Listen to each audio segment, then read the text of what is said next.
So yeah, so first of all, of course, I'm using a PowerPoint and the obligatory visualization slide. Those of you who don't know where Edward Tufte is, the founder of modern visualization technology, and he did this one day mostly to make other people angry. But yeah, so I promise this will not be one of those boring PowerPoints. There are no bullet points, and I've taken a firm pledge. No more bullet points in any of my PowerPoint presentations. So at least mostly I have, bad jokes and things in my pictures.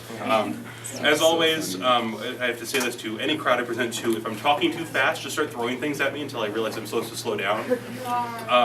I'm talking too fast now? Okay, yeah, so I will talk more slowly. Thank you, Hannah. So I try not to talk too fast. Sometimes I get excited. I'll try and slow down more. And if you have questions, just ask or raise your hand and I'll try and notice you. But if I don't see you, start waving or something because it's dark in here.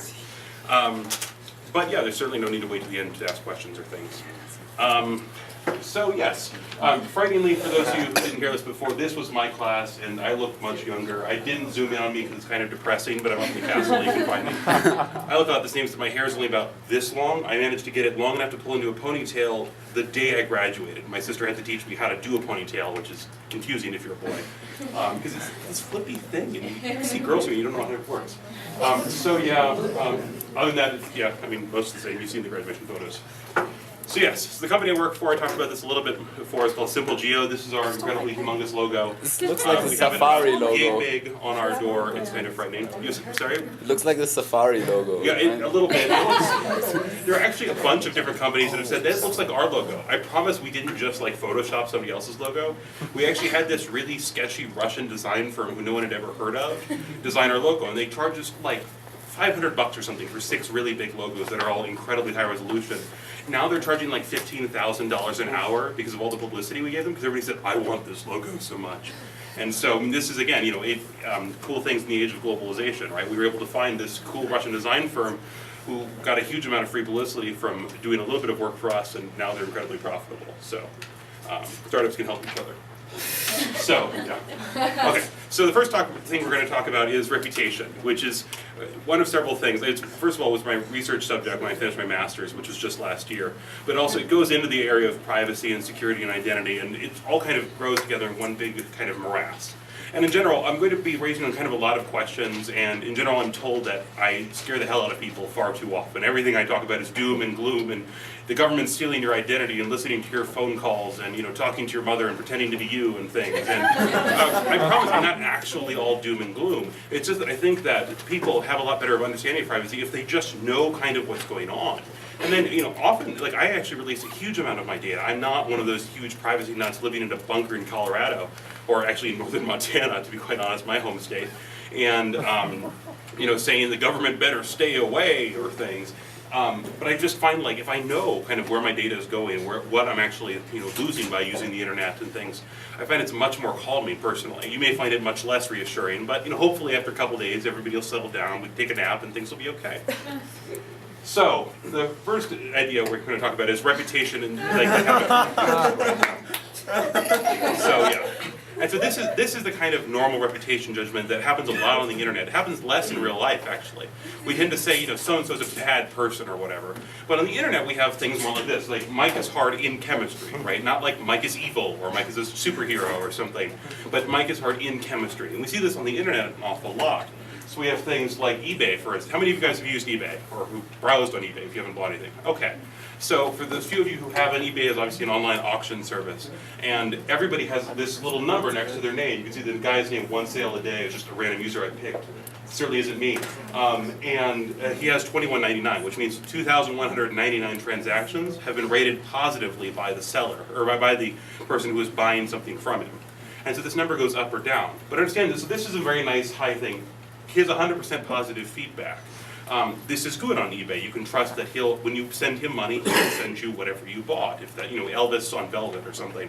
For those of you who are not American, think of the tackiest thing in your home country, and that's what Elvis means. And so this is great. But this, understand, does not mean that this One Sale a Day gentleman is a good person in anything. This doesn't mean that he's an expert. It doesn't mean he's an astrophysicist, or that you should listen to him about your religious, political, or philosophical beliefs, right? This means that he's very good on eBay. Similarly, if I have kind of a low rating on eBay, which is due to a series of unfortunate events, and not all of which are my fault, And so having a low reputation on eBay does not mean that I'm not a good programmer, or that I'm a bad person, or that I'm a serial thief or something. It usually just means that I suck at getting to UPS within 7 days, or something like this. Again, so this is a highly context-sensitive reputation. That is, it makes a lot of difference how you interpret this number, and that it's an eBay number, and not say like an Amazon reviewer score, or not say a teacher rating or things. These are all very different, and somebody could have a low eBay feedback rating and it be a good teacher or be a bad teacher, or just in general. It's very important to determine context. We also have context, of course, in things like LinkedIn. How many of you guys know what LinkedIn is? Okay, so this is so lucky, see, because none of you have to work in my horrible little world. So what LinkedIn is a social network. It's like Facebook for people who have jobs. And of course, Facebook has caused more damage to the economy than anything else by having people sit around all day playing on each other's walls. But so LinkedIn is the idea. Basically, the idea is that you want to make professional connections with people, and you don't want to see them, see your pictures from college of you, drinking out of a keg or something. So you can have a professional social network and have the advantages that social networks have. That you can connect to people. That you can have these long updated relationships. Even if you don't talk to them often, you can get notifications when it says like, Brendan has a new job at this weird new company you've never heard of. People can find that through me through Simple Geo, or through LinkedIn, excuse me. Find out about any professional dealings without seeing that people are posting on my Facebook wall. So it's just good to have a separate thing. This is a social network for that. It's incredibly popular, and no doubt by the time you graduate from college, that'll be the only way you get hired anymore. We'll no longer have resume, we'll just have LinkedIn profiles. Wow. So this is one way to do a professional reputation. This is another one. This is a startup that just launched last week called Unvarnished. And here's the real difference is LinkedIn, it's a lot like Facebook. I put things on my page, and I can curate what goes on my page. There is no wall in LinkedIn, but it's otherwise much the same as Facebook. Unvarnished, by contrast, only has anonymous reviewers, and anyone can post something about you. And they say unvarnished because it's the whole and unvarnished truth. So let's think about this for a thing. So you have a spat with your boss at work, and you go home and have the ability now to completely consequence-free go on and say, my boss looks at child pornography online or something, and there's no way your boss can take it off the page. This is a professional review site, and this is their business model. They launched last week. Presumably the world will end about next Thursday. And people are terrified about this. But understand, this is the same thing. This kind of data has already been around for years. I could write a blog post saying that, Mark is a terrible physics teacher, or something controversial even. And this could always happen. We've made one news site, however, that curates it all into one. And these people are getting millions of dollars in venture capital from people who presumably are going to have negative reviews on their site. And they haven't kind of said what's going to happen the first time they get sued for libel, which happens in the United States, or and other kind of slanderous behavior on this site. We'll see kind of what happens. But again, this is another highly contextualized reputation. It's important to know that this wasn't, for instance, a newspaper article saying that so-and-so stole things from my office or something. If that happens to the news often has a duty, or used to have a duty in the United States, to fact check things. Where if it appears on Unvarnished, there's no such duty. So there's another highly contextualized reputation system. So then the other alternative is context-free reputation, which Mike is an evil genius plotting to take over the world, which could certainly be true. I have no idea. I'm told not to reveal the location of his secret lair, or that Leona actually can fly. So this is context-free reputation. And it turns out that in the kind of the quote-unquote real world, that is what a lot of my favorite authors refer to as meat space, here, where I can see people and actually touch them, as opposed to on Skype or something. This is how reputation actually works, right? So-and-so is a slut, or so-and-so is a bad person, or is evil, or is a bigot, or whatever. These are these generalized statements that apply in many different things. Of course, they're still contextualized. That is, that they're still coming from you, or from me, or from a particular person, but they're designed to apply broadly.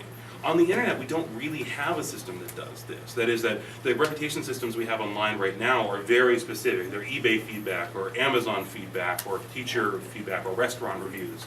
They don't kind of apply broadly. And so one of the things I did for my master's thesis at Hopkins, which I promise I won't bore you to by going through the whole details, but was create Moniker, which is a wonderful thing. It's a stock market to buy and sell people. Except instead of buying and selling whole people, which I got a lot of flack from the NAACP, et cetera, about you're reinventing slavery. No, I'm not.